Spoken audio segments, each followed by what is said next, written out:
My name's Tom Place, this is Chasing Cars, and today we are in Germany looking at the new generation Ford Transit Custom. Now let me ask you a question. Which drivetrain do you think is going to be in commercial vehicles going forward? Is it diesel, is it plug-in hybrid, or is it indeed fully electric? Well, look, in truth, it's probably going to be a mix of those things and probably a few more. That's why Ford has deemed it necessary with this new generation Transit Custom to include a plug-in diesel and indeed a fully electric option. And today we're going to take a look at all of those. Now, after previously launching the big body e-Transit in Australia, this fully electric version is set to join the Australian lineup in Q4. The diesel versions are currently arriving. The plug-in hybrid hasn't been ruled in or out for our market, though I do think it certainly has a place, and I'm going to tell you about why in today's video. I also think it's kind of interesting given that we do have a Ranger plug-in hybrid just around the corner, so perhaps there is some appetite in our market. Now, as far as the new generation Transit Custom, we do actually have some pretty interesting upgrades that we're going to go through today. First of all, they've ditched the old leaf spring setup and we've got independent rear suspension going on now. We've also got a more accessible cargo space and a whole bunch of very clever features inside the cabin, and we'll go through all of those in today's video. But before we get stuck into that, please don't forget to like and subscribe and comment down below if you want to see more content like this. Chasing Cars, honest reviews of your next car.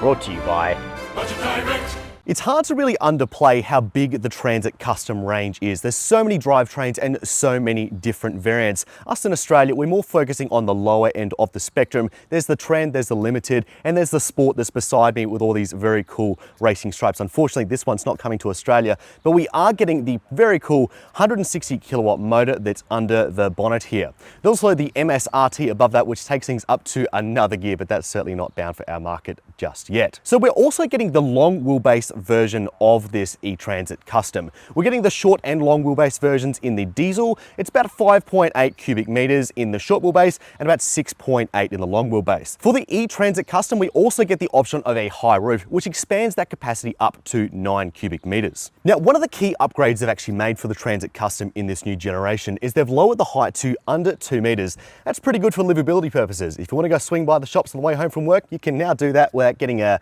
new convertible van. Also, open up this door. It's powered in this grade, how very nice. And we revealed that it's actually got about more than a meter of space here. So that's a wider door opening than it was previously. Don't think you can quite get a Europaler in there at the moment, but you certainly be able to get the vast majority of your goods in there, or certainly several men at a time unloading the vehicle. So that's very nice indeed. Coming around to the back now, we open up these dual double doors like so. Press this button here. All right, got it all the way open. Pretty big opening, this one, actually. I'll put the numbers on screen for the exact dimensions.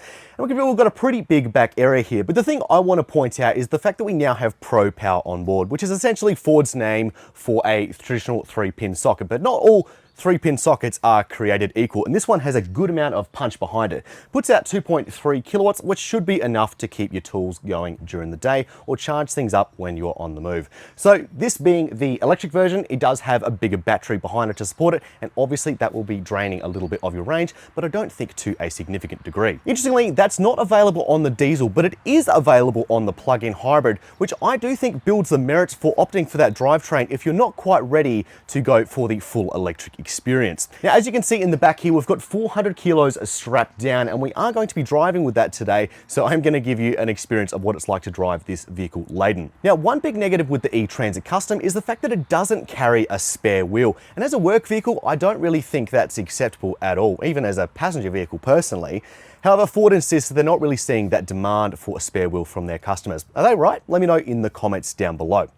Now, in regards to towing capacity, this is one area that Ford has taken a bit of a step up from the e-Transit, which of course became before this and is the larger version. That was completely unrated for towing at all. However, this one has a 2.3 ton brake towing capacity. The diesel version goes up to 2.8, but 2.3 I think will be enough for most people. The official driving range of the fully electric e-Transit Custom varies depending on body shape and grade, with the final specification yet to be confirmed for the Australian market.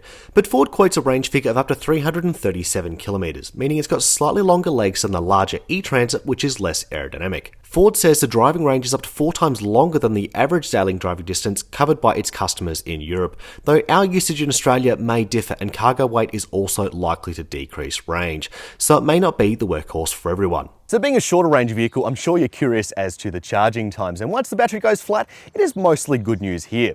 So most of the charging we think is going to be done with AC charging, and we do have 3-phase 11 kilowatt charging on this one, and that's going to top up your battery from flat to full in about 6.7 hours. As far as DC charging, the maximum speed is 125 kilowatts, and it would be nice to see those speeds climb a little bit higher, but I think for the most part they will suit the needs of buyers.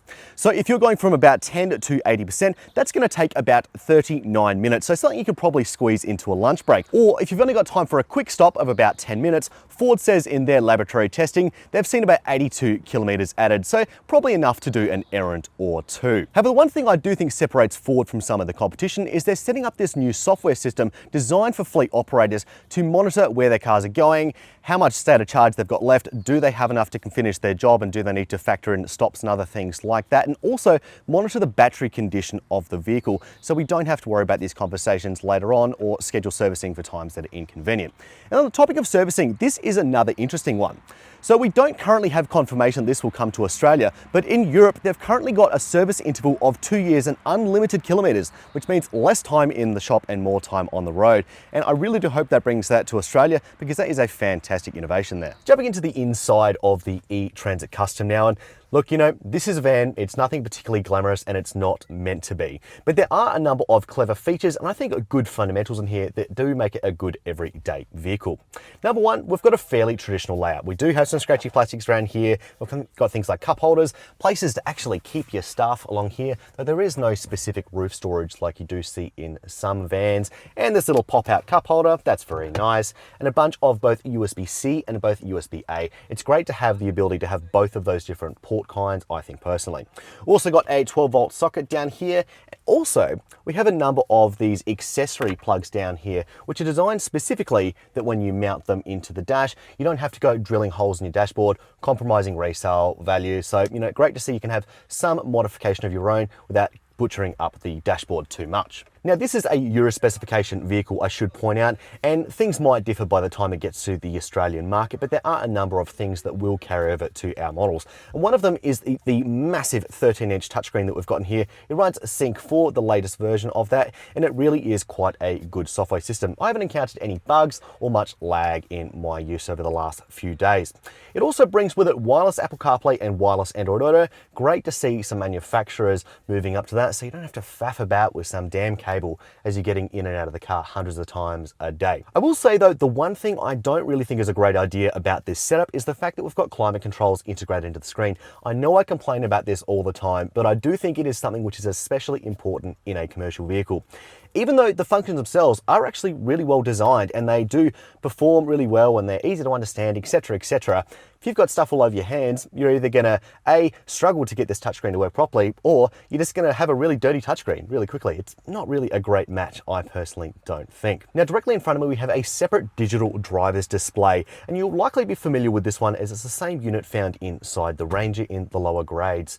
And personally, I've always found this to be a great unit, and I don't think the larger ones offer all that much in terms of functionality. It's relatively bright though. Look, I probably would prefer a little bit more Christmas in quality and a little bit more in terms of brightness, as sometimes when I've gone through some sunny areas, it's been a little bit more difficult to see. It's also worth noting that this system actually has a built-in 5G modem, so it's great that you actually have a constant source of internet and you don't have to hotspot it from your phone, so that's a nice little tidbit there. It also has over-the-air updates ability. Now let's talk about some of the nifty innovations inside this cabin. So the first one they've managed to do is they've moved the front airbag for these two passengers here up into the roof line so they can have more storage inside the dash. Very clever indeed. But the one that I really appreciate is this. It's the steering wheel. As you might notice, you know, it's nice, it's got a square shape to it, it's all very good. But it's not all that much useful when you come to a complete stop. And this is one area where Ford really thought they could make some improvement. So down here, I have this button underneath here and it moves it to a different position. It's a more flat position, as you might notice, and it pops out this little section here, and I'll just pull out my trusty laptop, put it here like so, open it up, and all of a sudden I have a way to do some work on the go. And of course, with that 5G hotspot as well, you're able to work on your way. But that's not all actually. So if I put this away here, flip up this little section and press the other button underneath, goes like so. And if I just pull out this little tray table, how good is that? You can actually get a place to do some paperwork, eat your lunch, etc., etc. And honestly, I think this is going to be one of those things which goes beyond a gimmick and is actually a meaningful reason to buy one of these cars, because otherwise you're going to be doing some work like here, or you have to sort of MacGyver some other effort. Right here, it's clean, it's simple, you don't have to carry other stuff around with you. Very clever stuff, Ford. There is also some other very clever things. Like we've got this digital rear view mirror here. You'll often find when you get into vans, they have a mirror here, but it doesn't actually show you anything, especially when they've got the bulkhead completely blocked out like that. And that's a great innovation, not just because it has one, but also because it's actually pretty good in quality. Also point out, and I am going to call this a feature even though it's more of a fundamental change, that some repackaging they've done to the front suspension means that it's actually much easier to walk straight through the cabin if you're in a bit of a dicey parking situation and you don't want to get out into traffic. So, you know, some very clever stuff there. So what's it like to drive the new generation Transit Custom? Well, that very much depends on which one you're in, because the drivetrains do change a lot about the way this car drives, and I'm going to go through each of them. But let's really start with the fundamentals. So the switch to independent rear suspension is something that we have seen on a few different vehicles. The new generation Volkswagen Caddy, well, it's not really a new generation anymore, but the current Caddy switched from a leaf sprung setup to an independent rear suspension setup as well, similar to this vehicle. And just like on that one, I think it's a great move. There's been a huge amount of comfort afforded to this model, and they haven't made big compromises when it comes to payload, which is obviously the best of both worlds.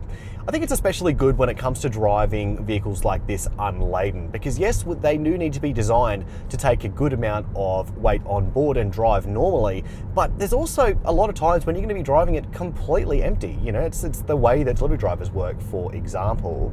And it's great to see that we do have that duality of character. The dynamics of this van are also really quite impressive. Ford tells us they've adopted a whole new chassis for this generation, which is fantastic to see. They've tinkered with the front suspension and also a lot with the rear suspension, and overall I think it does add up to quite a competent package. There's also a good amount of visibility from, of course, things like this windscreen up here and our good seating position, but also out to the side we've got two different angles built into the mirrors, which is absolutely fantastic stuff. And on a lot of the grades we also have a 360-degree camera fitted, so that's a great bit of innovation there, so you can actually see where you're parking in some pretty tricky situations. From here though, the way these vans drive, it really is dictated by the drivetrain they have on board. So starting with the diesel, it's a 2-litre turbocharged 4-cylinder that we've known from the last generation, with a few upgrades here or there. Works with an 8-speed automatic. We're not getting the manual in this generation, unfortunately, but the 8-speed is pretty competent, I'd say, and the diesel does provide a good amount of power and torque across a broad range of things, and I didn't find it to be hampered by the 400 kilo load that we have had strapped into the back of these vehicles for the vast majority of the time. But of course, there also exists the plug-in hybrid option, which is currently not in line to come to Australia. And it's a bit of a halfway measure, of course, between the diesel combustion engine and the fully electric powertrain, because I do think there's a lot of people out there who will look at the 337 k's of range for the fully electric version and be like, no, I really would rather have a bit more flexibility, even though the electric side of things do appeal to me. So the FIV drivetrain uses an electric motor coupled with an 11.8 kilowatt hour battery, and that's good for about 56 kilometers according to WLTP standard, which is a pretty reliable measure for the most part. And having that ability to drive just on an electric range, and also having some things like the Pro Power on board, like I talked about previously, I do think adds a bit more flexibility and will be really good measure for a lot of tradies out there. And I think the merits of the technology are fairly well spoken for, including the fact that Ford Australia is bringing a Ranger plug-in PHEV to Australia, so obviously they see some merits in it as well. So what about the electric version? This is the one I personally find to be the most interesting, and I think overall provides the best driving experience. And of course, you pay for that in what is likely to be the increased cost of this vehicle. It makes 160 kilowatts of power in our specification in Australia and 415 newton meters of torque, but there are also some other variations of this same motor just calibrated differently. There's a 100 kilowatt version with the same torque. There's also one that makes 210 kilowatts with the same torque, but the difference really is they're trying to offer more range. So ours does hit a bit of a good middle ground, I think. I have driven the 100 kilowatt version, and when it was loaded up and I was pulling onto the highway, you know, the Autobahn out here in Germany, didn't really feel like enough power, I gotta say. So it's good to see that Ford has opted for the 160 version. I think one of the reasons why vans lend themselves so well to electrification is they do share some traits with diesels, which are really quite good. The main one, I think, is the fact that they have torque low down in the rev range, but I do think they surpass diesels in some areas, and one is just NVH. Like, having a reduction in the amount of noise and vibration coming from that engine means that you really are able to just free up some of your brain load to actually think about your day. It also just takes a bit of stress off things. And this is not just me saying this, there's lots of research that goes into this. You know, for example, if you ever tried to look for a car park and you turn down your radio, you know, you're not doing that because it helps your vision. You're doing that because it helps your head actually think about what's going on. And I do think that if you're driving a vehicle like this every single day, that's certainly going to help you. I should also note, when it comes to the drivetrain, it does dictate a lot of which driven wheels are used. For example, with the diesel, it's a front-wheel drive setup as standard. That's the one that's coming to Australia, but there is an all-wheel drive setup that's also available in Europe. The full electric one is actually the only one that goes to rear-wheel drive, which I do think actually aids its dynamic ability and makes it the best driving one of the range. The commercial van segment has emerged as a bit of a surprise winner when it comes to going fully electric, as a lot of big businesses out there are able to buy up a bunch of these, and they're able to work around some things like the added expense and also the more limited range with their daily tasks, and capitalize on other things like the cheaper long-term running costs. However, that's not necessarily relevant for all people out there. Sole traders, for example, aren't just able to soak up an extra 20 odd grand, which often seems to be tacked onto the price of electric versions versus their diesel counterparts. Now, we don't actually know the price of the E-Transit Custom just yet. However, there are some key rivals out there which do give us a bit of a steer as to where the price might land. For example, there is the LDV eDeliver 7 that starts from about $60,000, and there's also the Peugeot E-Expert